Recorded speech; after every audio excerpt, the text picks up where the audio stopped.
Hey guys, welcome back. It's another Wednesday ramblings video. These are a little bit off topic, not really a fix-it video or anything, but I wanted to get the word out real quick about MRRF. And if you don't know what MRRF is, we do a lot of 3D printing on this channel.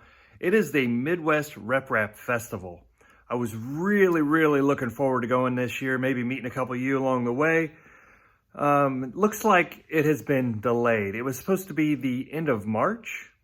Like the 27th maybe? I can't remember. End of March, that last weekend. And it's in beautiful Goshen, Indiana, for those of you who don't know. Center of the universe, I guess. But anyway.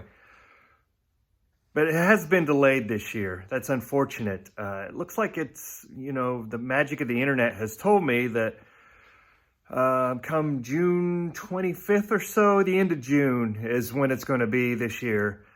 Unfortunately, I'm going to be out of town on another trip that weekend, so not going to be able to make it. I was really hoping to make it this year, really looking forward to it, but I understand why it got delayed. The whole thing going on in the world, blah, blah, blah. But looks like I'm not going to be able to make it this year, but I wanted to get the word out. If you're there, maybe I'll be able to join a virtual event or something related to it. I'm not sure, probably not, but hey, show up, send some comments out here, send some videos along. I'd love to see what's going on. Love to catch up with the latest in 3D printing. Anyway, that's all we have for today. Back with some normal videos soon. We'll see you next time.